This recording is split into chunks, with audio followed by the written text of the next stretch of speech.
produk lokal dengan barang impor. Oh. Logikanya kalau barang impor dibebaskan, barang lokal tetap kena PPN kan sepertinya tidak Kalah fair. saing ya, Pak. Tidak fair.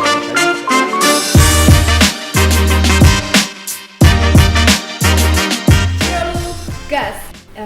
Selamat sore nawak-nawak BJ Malang. Jumpa lagi kita di podcast BBM, Bincang Bea Cukai Malang. Kali ini kita kedatangan narasumber seorang bapak-bapak nih guys, yaitu Bapak Muladi. Monggo Pak, Bapak, hari ini kita akan bincang-bincang sesuatu, tapi sebelumnya mohon perkenalan diri dulu Pak. Baik, Assalamualaikum warahmatullahi wabarakatuh. Perkenalkan, nama Muladi Seno, sebagai Kasih KC1 di KPBC Malang. Oh ya, siap. Nah, itu tadi. Jadi hari ini kita akan berbincang santai dengan Bapak Muladi Seno selaku Kepala Seksi dari Pelayanan Kepabeanan Cukai 1 di kantor Bea Cukai Malang. Nah, gini nih Pak. Jadi untuk kali ini kita akan membahas sesuatu yang berhubungan dengan COVID-19. Kan selama masa pandemi ini ya Pak ya, kan orang-orang lebih banyak diminta untuk WFH atau work from home gitu. Nah, otomatis kan banyak orang yang mobilitasnya itu kan terhambat gitu ya Pak ya. Nah, karena mobilitas yang terhambat itu kan orang-orang misalkan mau belanja apa gitu yang sebenarnya mungkin tidak terlalu primer tapi masih pengen belanja gitu kan, jadi agak susah kan karena nggak bisa keluar dari rumah. Nah, kebanyakan nih orang-orang kan lebih suka jadinya belanja online gitu ya Pak ya. Belanja yang ada di marketplace, entah itu dari Indonesia, dalam negeri sendiri, atau mungkin saja ada beberapa juga yang belanja dari luar negeri. Nah, kalau misalkan menurut Bapak nih Pak, belanja online atau kurang lebih mungkin paketannya itu ya, atau kalau bahasa bea cukainya itu kan kalau nggak salah barang kiriman ya Pak, itu apa ya Pak? Kembali lagi ke peraturan yang terbaru PMK nomor 199 tahun 2019. Siap. Di situ disebutkan bahwa barang kiriman itu adalah barang yang dikirim melalui kantor pos sesuai aturan undang-undang pos. Oh gitu. Jadi semua barang yang dikirim oleh kantor pos gitu Pak? Ya. Untuk barang kiriman ini ada dua hal, yaitu barang yang dikirim dari luar negeri ke dalam daerah pabean atau dalam, impor ya Pak ya? Ya, impor istilahnya, atau ekspor atau reekspor, itu pengiriman barang dari dalam negeri ke luar negeri. Oh gitu. Nah, itu untuk pengirimannya gitu apakah harus dari kantor pos aja atau bisa dari ekspedisi yang lain tuh Pak, kalau dari sudut bea cukainya nih? Kalau membahas masalah barang kiriman ini ada dua hal. Dari PMK tersebut juga disebutkan bisa melalui penyelenggara pos, yaitu kantor pos, atau melalui PJT, perusahaan jasa titipan. Itu perusahaan jasa titipan. Ya. Itu kayak apa tuh Pak? Berarti yang selain pos lah ya, kalau yang perusahaan DHL, jasa JNE, atau FedEx, yang lain, DEK, ya, betul. Baik, itu tadi barang kiriman. Jadi semua barang yang dikirim oleh penyelenggara pos gitu ya Pak ya. Nah, terus barang kiriman sama bea cukai nih Pak, apa sih hubungannya Pak? Kok sampai bea cukai harus turun tangan tuh ke barang kiriman itu? Barang kiriman ini kan barang yang dikirim dari luar negeri ke dalam negeri, atau dari dalam negeri ke luar negeri. Betul. Itu masuk kategori barang impor maupun barang ekspor reekspor. Oh iya. Nah, bea cukai itu menangani kewajiban-kewajiban formalitas kepabeanannya untuk semua barang, tanpa kecuali semua barang yang diimpor maupun yang diekspor.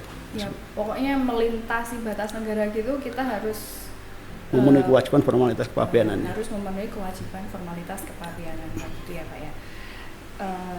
Itu berarti salah satu tugas bea cukai ya Pak ya, karena memang harus menjaga dan mengawasi gitu ya Pak ya. Nah terus ini Pak, untuk aturannya sendiri nih Pak, barang kiriman itu seperti apa ya Pak ya untuk saat ini nih? Sesuai PMK yang terbaru, yaitu 199 tahun 2019, itu perubahan yang drastis, yaitu diberlakukannya the ministry threshold. Jadi pembebasan mutlak dalam jumlah tertentu, yaitu $3 sesuai pasal 25 Undang-Undang 17 tahun 2006. Ya. Yang semula pembebasan itu diberikan dari nilai barang ya, bukan nilai impor, Ya, $75, sebelumnya 75 ya, dolar menjadi $3. hanya menjadi 3. Ya, dolar. Memangkasnya banyak sekali nih Pak ya. Ya, untuk yang $3 sampai $1.500 Ya. itu menggunakan consignment note CN. CN gitu ya. Sedangkan untuk yang 1.500 itu apabila dia berbentuk badan usaha dia harus PB. Apabila non badan usaha itu pakai PBK. BK. Ya, perlakuannya untuk di bawah $3 itu bebas biaya masuk, tapi tetap dikenakan PPN 10%, Baik. PPh tidak dipungut. Oh ya, berarti dengan kata lain pokok kalau misalkan kita impor dari luar negeri gitu ya Pak, itu nilai barangnya sampai dengan $3 kita cuman bayar PPN 10% aja. Ya. Nah, baik, silakan Pak, diteruskan lagi Pak. Yang lain? Yang antara $3 sampai 1.500 itu dikenakan biaya masuk flat, yaitu sebesar 7,5%, PPN 10%, PPN 10%, PPh tidak dipungut. PPh tidak dipungut. Berarti hanya ada 2 pungutan ya Pak ya? Kecuali ada pengecualian. Ada pengecualiannya lagi. Baik, apa itu, Pak? Untuk barang-barang tertentu, yaitu 3 jenis barang, yaitu sepatu, tas, dan garment, itu dikembalikan pengenaan biaya masuknya sesuai tarif normal. Tarif impor umum gitu ya Pak ya? Tarif umum ya. Itu berarti dia untuk 3 kategori barang tadi, sepatu, tas, dan produk tekstil, Betul. itu dia nggak kena tarif flat yang 7,5. Betul. Dia pakai tarif biaya masuk yang impor umum gitu ya. Baik, berarti tadi ada 2 pungutan ya Pak ya, antara yang barang nilai barang $3 sampai $1.500. Itu berarti ada 2 pungutan, pungutan biaya masuk dan juga pungutan pajak PPN itu tadi ya Pak ya. Nah, Untuk kalau yang di atas 1.500 di atas 1.500 kembali lagi ke tarif normal. oh gitu. Biaya masuk PPN dikenakan. Sudah termasuk yang tarif impor umum. Ya, betul. Baik. Nah, itu Pak, kenapa ya Pak kok yang 3 barang itu harus dikecualikan, kok kayak spesial banget itu, kenapa tuh Pak? Ini sebenarnya dari rata-rata pengiriman barang melalui pos, 63% itu produk barangnya adalah ya 3 barang sepatu, tadi tuh. tas, dan garment. Sampai 63% ya Pak ya? Nah, kenapa dikembalikan ke tarif normal? Karena ini untuk melindungi produk dari UMKM maupun IKM. Yang kedua, untuk menganut perlakuan level playing field, yaitu perdagangan dengan persaingan yang fair gitu maksudnya. Jadi antara yang impor melalui pelabuhan umum, pelabuhan besar, laut atau udara, diperlakukan sama dengan barang yang dikirim dari melalui penyelenggara pos tadi. penyelenggara pos. Dan berikutnya ini untuk mengendalikan perdagangan atau pembelian barang-barang melalui e-commerce yang di akhir-akhir ini sangat meningkat signifikan. Jadi itu tadi kan salah satu tugasnya Bea Cukai berarti ya Pak ya, Betul. yaitu sebagai community protector, atau bisa kita permudah itu, jadi kita tuh melindungi barang-barang yang ada di dalam negeri gitu ya Pak, Iya. biar nggak kena nggak terlalu banyak nih barang-barang dari luar negeri. Itu yang pertama. Yang kedua juga biar bisa bersaing antara Betul. produk lokal dengan barang impor. Berarti Logikanya emang kalau barang impor dibebaskan, barang lokal tetap kena PPN kan sepertinya tidak kalah fair. saing ya Pak. Tidak fair, Betul. makanya pakai perlakuannya dengan level playing field tadi. Baik Pak. Nah, terus kalau misalkan nih Pak, teman-teman pengen beli, misalkan di Indonesia nggak ada gitu ya, misalkan kita ambil contoh liquid vape seperti itu, di Indonesia nggak ada, terus dia pengen beli dari luar negeri, kira-kira bagaimana tuh Pak? Boleh atau enggak Pak untuk beli barang-barang sejenis barang kena cukai? Barang-barang yang kena cukai itu ada pembatasannya. Untuk yang rokok sigaret itu 40 batang, untuk cerutu 5 batang, sedangkan untuk MMA, Ya. minuman mengandung etil alkohol itu 350 ml. Nah, di atas itu akan dimusnahkan di tempat. Seperti itu. Kalau tadi liquid vape Pak, kira-kira sampai berapa itu Pak? Liquid vape? Kalau itu termasuk salah satu hasil tembakau lainnya. Hasil tembakau lainnya ya salah satu vape itu aturannya ya 40 mililiter. Ya. Siap-siap. Nah, sekarang gini Pak, itu kan tadi kalau untuk barang kena cukai. Tapi kalau misalkan saya pengen nih beli barang-barang penanganan COVID gitu kan Pak.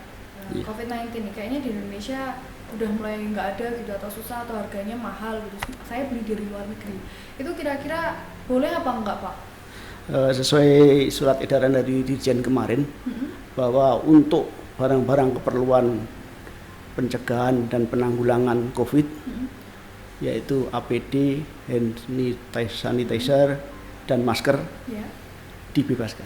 Dibebaskan, berarti boleh ya Pak ya? Diperbolehkan. Misalkan teman-teman mau nawak-nawak BC Malang nih, misalkan mau impor barang-barang untuk penanggulangan COVID-19 berarti diperbolehkan. Karena itu merupakan salah satu partisipasi dari Bea Cukai terhadap untuk ikut serta dalam penanggulangan COVID-19. Oh iya Pak, sepertinya kalau saya benar mendengar ada aturan baru terkait IMEI ya Pak ya. Nah kalau misalkan saya beli HP dari luar negeri, itu bisa nggak ya Pak dipakai di Indonesia gitu? Atau gimana Pak caranya ya? Kembali lagi ke tugas dari Bea Cukai itu bahwa dia mengemban peraturan dari instansi terkait. Oh ya. Nah, berkaitan dengan handphone itu berdasarkan peraturan Menteri Perdagangan nomor 38 tahun 2013 itu sudah diperbolehkan impor alat telekomunikasi seperti itu. Ada 3 istilahnya, telepon seluler, komputer genggam dan komputer tablet. Oh ya. Itu hanya diizinkan 2 unit saja. Jadi maksimal cuma 2 unit. Jadi bukan peraturan Bea Cukai, tapi peraturan dari Menteri Perdagangan. Dari Menteri Perdagangan. Nah, berkaitan dengan pendaftaran IMEI yang sekarang lagi ini tren bahwa itu juga peraturan titipan amanah dari peraturan Menteri Kominfo nomor 11 tahun 2019 tapi berlakunya 2020 April kalau tidak salah. Bahwa semua 3 jenis tadi, telepon seluler, komputer genggam, komputer tablet, itu maksimum 2 harus didaftarkan melalui Bea Cukai. Oh bisa di Bea Cukai juga ya Pak? Ya, karena di Bea Cukai juga diatur dari Perdirjen nomor 5 2020 bahwa apabila mengirim barang 3 jenis itu harus didaftarkan dulu melalui, kalau di kantor pos melalui hanggar kantor pos itu ada aplikasinya. Di mana di situ didaftarkan sekaligus harus bayar kewajiban formalitas pabeannya yaitu biaya masuk maupun PPN yang tadi. Oh, okay. Itu tadi berarti pendaftaran IMEI-nya bisa dilakukan di hanggar penyelenggara posnya seperti itu ya Pak ya. Sama ini ya Pak ya, ada aplikasi kita juga ya Pak ya yang bisa diunduh dari Play Store. Dengan mengunduh aplikasi namanya Mobile Bea Cukai. Dari situ juga bisa ya Pak ya? Iya. Itu ada menu untuk pendaftaran IMEI. Nah selain digunakan untuk pendaftaran IMEI, sebenarnya Mobile Bea Cukai ini sendiri bisa juga ya Pak ya untuk tracking ya Pak, untuk tracking atau untuk cari tahu nih kira-kira berapa sih pungutan negara atas barang kiriman itu. Sebenarnya banyak itu menu yang di Mobile Bea Cukai itu. Bukan hanya untuk pendaftaran IMEI maupun ini, tapi ada juga untuk melihat kurs hari itu. Terus kemudian bisa untuk melihat tracking yang tadi disebutkan oleh Mbak Winda, bahwa posisi barang saya sudah sampai di mana, apakah masih di pos atau sudah diputus oleh Bea Cukai atau di mana, itu tracking.